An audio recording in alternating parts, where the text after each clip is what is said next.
The first day of the gorilla's job. It was the gorilla's first day on the job, and his new partner was a green bus.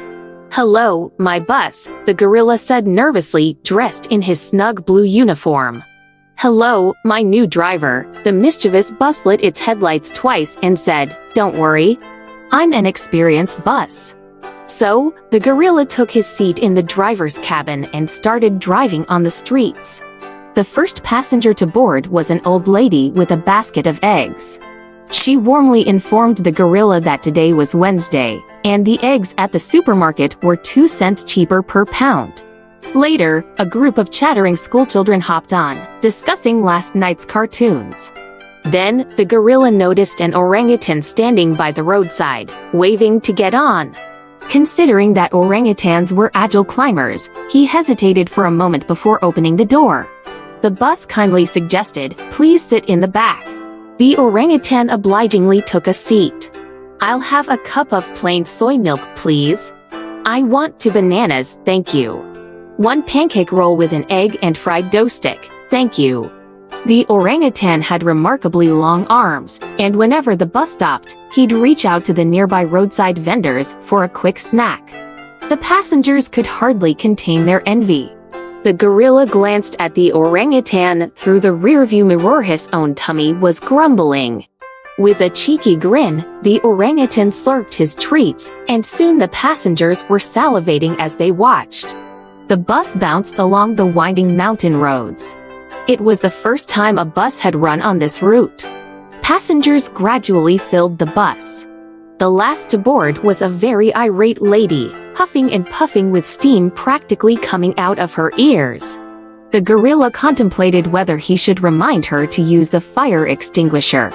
Still, he wisely decided to observe her a bit longer.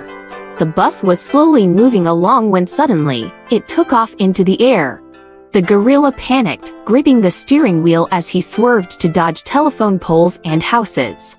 At the same time, he honked the horn, beep beep, alerting bees and butterflies fluttering in his path. The old lady held her eggs tightly. The school kids gazed excitedly in every direction, and the orangutan's long arms styled themselves in the wind. However, the furious lady, her fiery temper had been extinguished by the sun. They went around a green lake and stopped at a bus stop. After all the passengers disembarked, the bus should have refueled and departed again. But it was unexpectedly on the move once more. The gorilla cried out, "Wait, wait!" "No mistake, no mistake," the bus roared. "I just circled around earlier, and I've absorbed quite a bit of solar power." The gorilla blinked and chuckled knowingly. He couldn't help but look forward to the surprises that lay ahead on this extraordinary day. Welcome to our YouTube channel. Find more story for kids.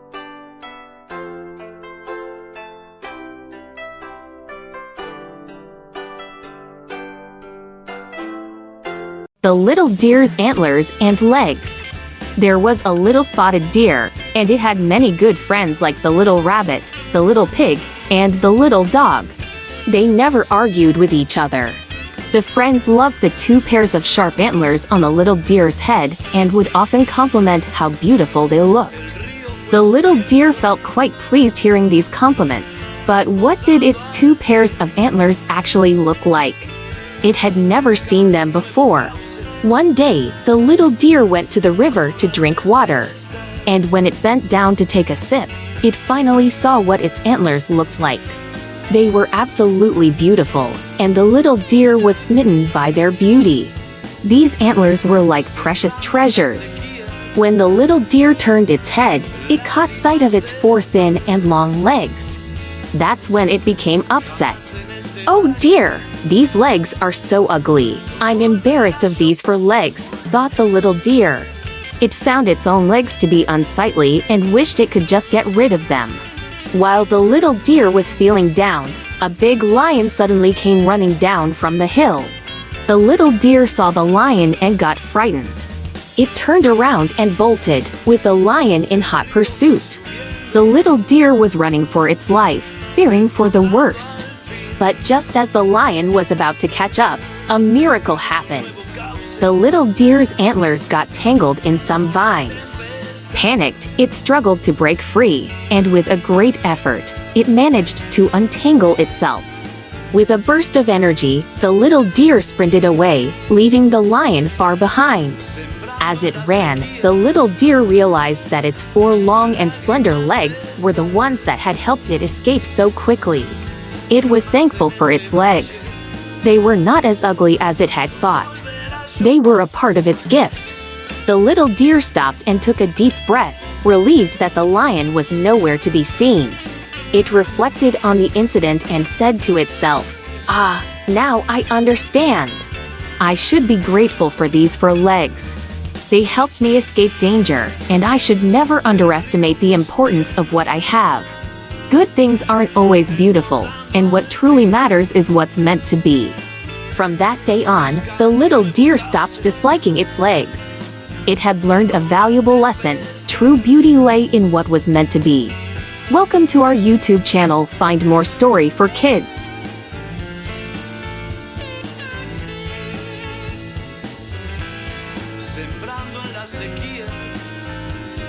Mr. Brown Bear sun-dries his blanket. Mr. Brown Bear suddenly remembered that last winter, during his hibernation, his blanket was a little damp, cold, and had a faint mildew smell. It was uncomfortable to have it covering him. Now that autumn had arrived, Mr. Brown Bear was preparing for his winter hibernation, and he needed to air out his blanket. He laid it out in the woods in front of his den to let the sun work its magic. However, after he went inside to make a quick round, he returned to find that his blanket was missing. Mr. Brown Bear was quite worried. His blanket was gone, and he needed it for the upcoming hibernation. He searched high and low, and that's when he discovered a note on the tree trunk in front of his den. The note read, "Mr. Brown Bear, the trees here are too thick, and your blanket couldn't catch any sunlight." It found a sunny spot on its own. Such an unusual occurrence. A blanket that moves itself into the sunlight. Mr. Brown Bear mumbled while he looked for the sunniest spot. Sure enough, in the middle of the grassy field, under the warm sunshine, there was his floral blanket laid out. His dear friends, the little fawn, the young monkey, and the little rabbit, were gathered around it, singing songs. Mr. Brown Bear realized how his blanket had ended up in the sunlight. The sunlight on the grass field felt wonderful, and it warmed his blanket.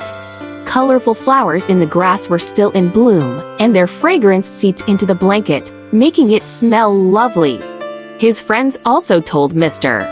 Brown Bear that they sang many beautiful songs around the blanket, and these songs would keep him company throughout the winter. The little monkey whispered to Mr. Brown Bear, revealing that he had hidden lots of fun and not so hard to guess riddles inside the blanket. So if he ever felt lonely, he could solve these riddles. In the evening, as Mr. Brown Bear folded the blanket and took it inside, he felt its warmth and the pleasant fragrance. He knew that the blanket contained songs, laughter, and intriguing riddles.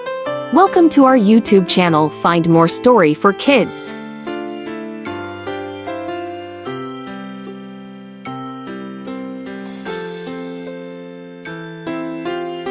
The Unhappy Little Tree. On a hillside, there was an unhappy little tree among many joyful little trees.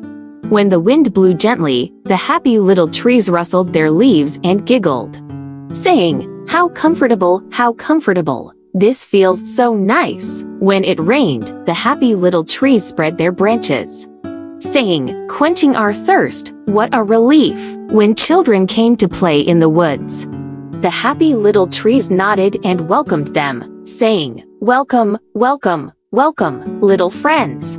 But the unhappy little tree frowned every day.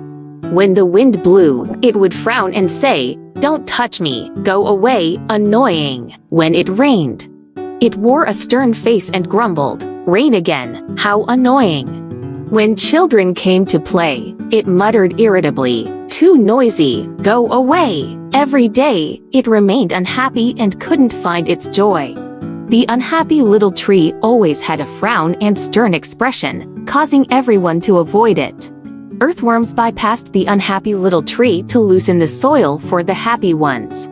And birds flew past it to build their nests and sing songs in the joyful trees. While the happy little trees grew every day, with lush green leaves and robust branches. The unhappy little tree remained small, with small, yellow leaves and thin, feeble branches. Why does everyone dislike me? The unhappy little tree fretted. One winter night, snowflakes fell from the sky. Happy little trees cupped the snowflakes, allowing them to land on their leaves, covering themselves in a snowy blanket. Under the moonlight, they looked so beautiful. The unhappy little tree also wanted to become beautiful. It stretched out its branches, opened its leaves to catch the snowflakes.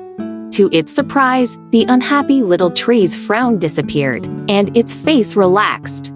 The snowflakes transformed it into a silver tree, as they adorned it with beauty. Snowflakes fluttered over, making the tree feel as if they were dressing it up, covering the tree and the ground around it. When daylight came, children came out to play and were delighted to see the silver tree, covered in snowflakes. They played together, had snowball fights, and built the largest snowman.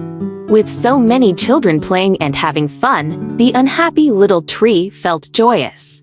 The unhappy little tree never frowned or had a stern expression again. It grew, its leaves turned green, and its branches grew thicker. Birds came to build nests, and earthworms loosened the soil. Everyone liked the tree.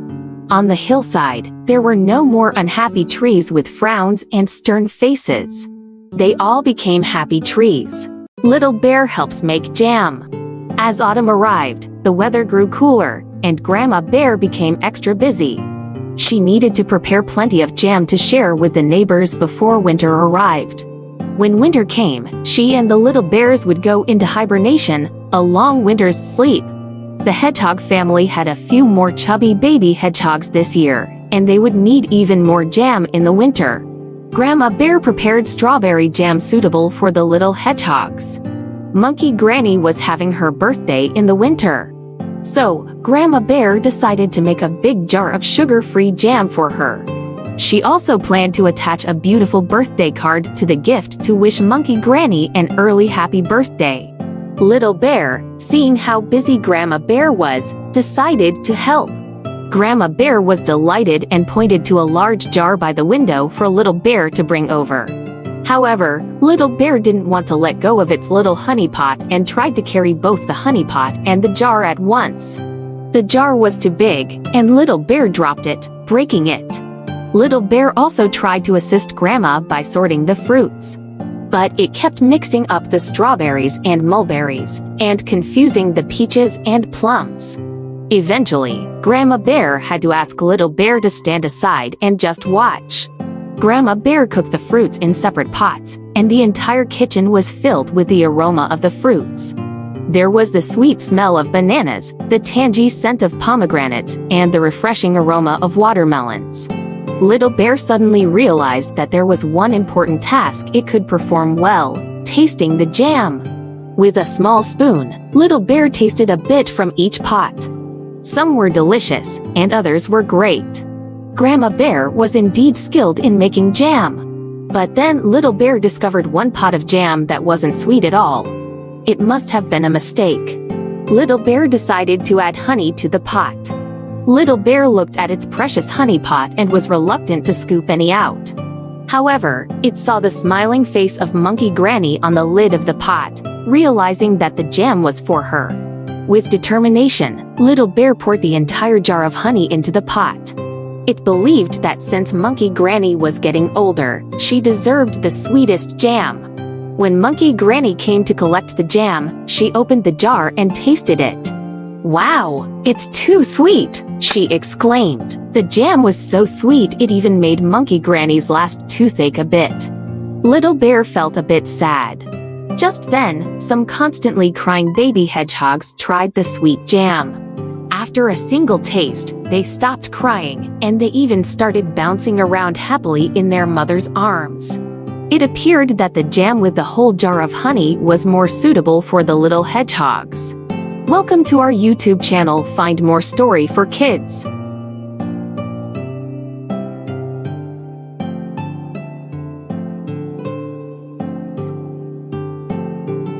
a set of fairy tales. Today is Little Bear's birthday, and he wants to buy a meaningful birthday gift for himself. 2 days ago, he went to the bookstore with Little Rabbit and saw a set of beautiful fairy tale books. Little Bear thought, "I'll buy that set of fairy tale books." However, when he arrived at the bookstore, the giraffe cashier said that the set of fairy tale books was sold out yesterday. Little Bear walked back disappointed. On his way home, he noticed a pit by the roadside with a newspaper covering something. Little Bear lifted the newspaper and, to his surprise, found the very set of fairy tale books he wanted. Holding the books, he thought about how great it would be to have these for himself. But then, Little Bear had a change of heart. He realized that the person who lost the books must have loved them just as much, and they were probably very upset about it. Little Bear decided to try and find the owner of the books. Carrying the books, Little Bear went to look for Little Deer. Little Deer said, "It wasn't me. I didn't buy this set of books." Little Bear continued to look and found Little Lamb. Little Lamb replied, "These books weren't lost by me. I've never bought this set." Finally, Little Bear brought the books to Little Pig, who honestly said, "I didn't lose these books either. They are not mine." So, who had lost these books? Little Bear approached Little Bunny, who joyfully exclaimed, "These books are exactly the ones I lost. I bought them yesterday to give to you, as today is your birthday." Little Bunny opened the first book's front page, and there was a greeting card tucked inside. The card read, "Wishing Little Bear a happy birthday." Little Bear was overjoyed and thanked Little Bunny. He invited Little Bunny to come to his house in the afternoon so they could read these books together. Welcome to our YouTube channel. Find more story for kids.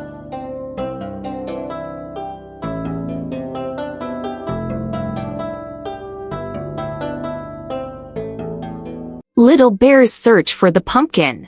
On a moonlit autumn night, with a fine layer of frost on the ground, Little Bear followed his dad up the hill to find a big pumpkin. Mama Bear was at home, waiting to make a big pot of pumpkin soup. Little Bear sang loudly, "We're going to harvest pumpkins, the biggest in the world." They arrived under a walnut tree, and suddenly, Little Bear challenged his dad to a strength contest. They would see whose strength was greater, and the winner would carry home the biggest pumpkin. Little Bear stood on his head and said, "My strength is this big." Dad Bear reached for a high tree branch, and with a good shake, the tree rustled, sounding like a fierce wind blowing, and walnuts rained down, landing at Little Bear's feet. Dad Bear said, "My strength is this big." Little Bear was amazed and opened his mouth wide. Dad's strength was truly incredible. "My strength is even bigger." Dad Bear lifted Little Bear over his head. Little Bear, seizing the opportunity, started tickling his dad's armpits, making him laugh. His dad's laughter made him lose all his strength, and he sat on the ground, out of breath. Little Bear shouted, "My strength is greater than Dad's."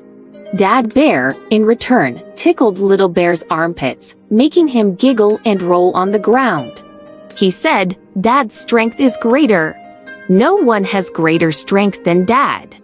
Dad Bear's strength was the greatest in the world, and he raised Little Bear, placing him on his shoulders, and continued walking.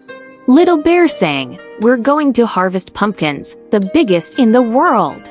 They reached a hill covered in pumpkins. Pumpkins were everywhere. But despite searching for a long time, they couldn't find the biggest pumpkin. Frustrated, Little Bear asked his dad, "Where is the biggest pumpkin?" Dad Bear just uncovered a bunch of pumpkin leaves. Little Bear rushed to the front but didn't find the biggest pumpkin. Dad shook his head, and Little Bear followed suit. They searched many times without success, and Dad Bear sighed. Little Bear sighed too. "Wow, what a huge pumpkin!" Dad Bear shouted as he uncovered a large pumpkin. Little Bear ran over and looked, but it wasn't the biggest pumpkin. Dad laughed. "What a huge pumpkin!"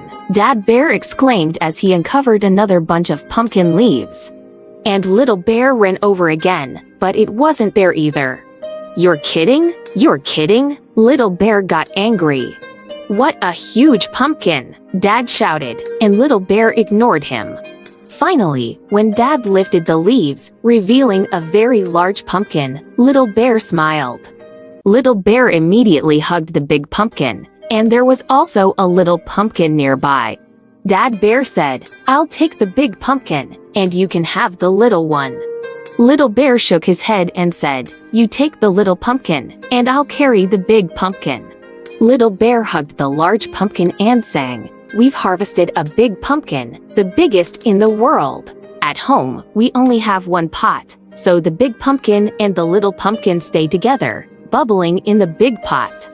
Dad Bear and Little Bear's search for the big pumpkin teaches us that we should learn to cooperate, just like Dad Bear and Little Bear. They learned the value of working together, successfully harvesting the large pumpkin and enjoying the rewards of their cooperation. Welcome to our YouTube channel. Find more story for kids.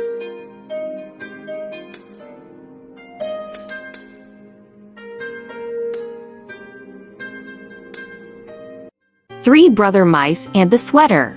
There were three brother mice. Big Mouse had a red sweater, Second Mouse had a yellow sweater, and Little Mouse had a blue sweater. However, all their sweaters were old and full of holes. One day, the three brother mice gathered for a meeting. Big Mouse said, "It seems our old sweaters won't keep us warm through the winter." Second Mouse added, "We need to come up with a solution." Little Mouse chimed in, "And we need to do it quickly." After their meeting, the three brother mice came up with a plan. They decided to unravel their old sweaters to create yarn.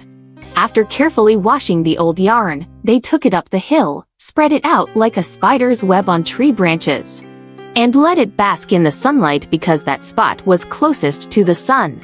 They chanted some peculiar spells and danced in a peculiar way. And the yarn started to transform under the warm sunlight, becoming brighter and fresher. Big Mouse said, "With this yarn, it looks like we can survive the winter." Second Mouse said, "Now we need to use it to knit new clothes." Little Mouse added, "We need to do it quickly." On their way down the hill, they noticed a little mouse sister, standing there without a sweater, looking cold, like a shivering Cinderella. The three brother mice glanced at the little mouse sister but continued on their way. Each of the three brother mice began knitting their own sweaters from the freshly transformed yarn. Knit and knit they did.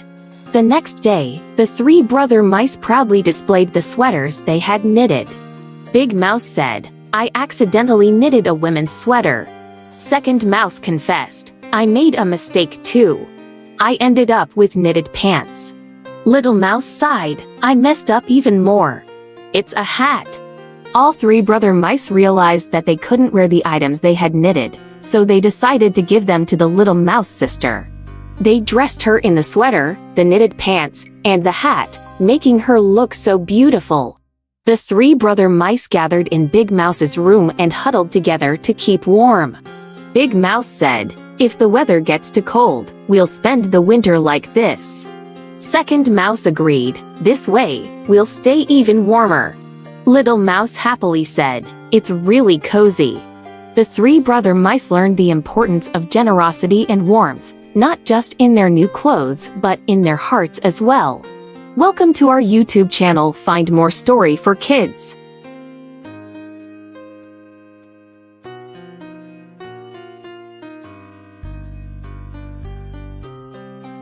The Tortoise and the Hare Race.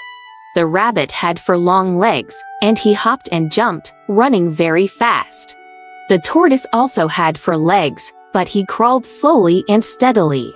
One day, the rabbit met the tortoise and with a big grin, he said, "Tortoise, how about we have a race?" The tortoise knew the rabbit was making fun of him, so he squinted his little eyes and ignored the rabbit. The rabbit realized the tortoise was too afraid to race and happily hopped away, singing a teasing song about the tortoise. "Tortoise, oh, tortoise, so slow. You head out to pick flowers at dawn. Tortoise, oh, tortoise, so slow. Yet in the evening, you're still on the lawn." The tortoise was angry and said, "Rabbit, don't be so cocky. Let's have that race. What? What? The rabbit exclaimed. Tortoise, did you say something? Let's have a race, repeated the tortoise. The rabbit was surprised but agreed, thinking it was a joke. All right, let's race from here to that big tree at the foot of the hill. Ready? On your mark, get set, go. The rabbit dashed ahead, running incredibly fast and quickly getting far ahead of the tortoise. He looked back, and the tortoise had only crawled a short distance. The rabbit thought to himself, Tortoise, you really dared to race me? What a big joke! I'll take a nap right here, and when he gets closer, I'll just hop over and win the race in a breeze. La, la, la, I'm winning. La, la, la, victory is mine. The rabbit laid down, closed his eyes, and fell asleep. As for the tortoise, he crawled slowly, but he kept on moving. He eventually made his way closer to the sleeping rabbit. The rabbit snored away, and the tortoise knew he had to keep crawling, even though he was exhausted. He thought that perhaps if he kept going, he might have a chance to win. He continued to crawl, and little by little, he got closer to the big tree. At last, he reached it. Meanwhile, the rabbit woke up, yawned, and looked around. To his shock, the tortoise was nowhere to be seen. He panicked and rushed to the tree. The tortoise was already there, calmly waiting. He had won the race. The rabbit was amazed and learned that in a race, it's not always the fastest who wins. Sometimes slow and steady progress can lead to success. Moral of the story, slow and steady wins the race. Welcome to our YouTube channel. Find more story for kids.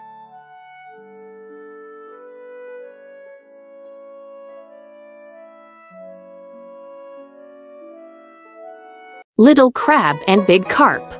After playing outside all day, Little Crab was in a hurry to get back home. As he was walking, a big carp swam by, and Little Crab accidentally bumped into the carp. The big carp wasn't pleased and said, "Hey, why are you walking sideways?" Little Crab quickly apologized, "I'm sorry. We crabs always walk sideways." The big carp got even more annoyed and said, "You cheeky little one. I bet you can't even count how many legs you have." Little Crab admitted, "You're right, I don't know how to count yet." Big Carp, would you please teach me? The big carp responded, "I won't teach you. If you can't even count your own legs, how can you walk properly? If you can't walk properly, you might as well not walk at all." With that, the big carp swished its tail and swam away. Little Crab was left stunned by the big carp's words. A little shrimp swam over and asked Little Crab, "Why are you not going home and instead sitting here?" Little Crab explained, "The big carp said I can't count how many legs I have, so I shouldn't walk." Shrimp, do you know how many legs you have, and can you count them? The little shrimp had many legs, and as he tried to count them, he couldn't keep track of how many there were. He sighed, "Well, it seems I'm just like Little Crab. I can't walk either." The little shrimp was left in a daze too. Just then, a frog swam over, and he asked Little Crab and the little shrimp, "Why are you two daydreaming here?" Little Crab told the frog what the big carp had said. So, the frog went to find the big carp and asked, "Can you count how many scales you have on your body?" The big carp was stumped. There are so many scales. Who could possibly count them all? Little Crab and the little shrimp laughed and said, "Well, that means you're not that special." The frog then reassured Little Crab and the little shrimp, "Don't worry, you can walk boldly, even if you can't count your legs. As long as you're willing to learn, there's nothing you can't do."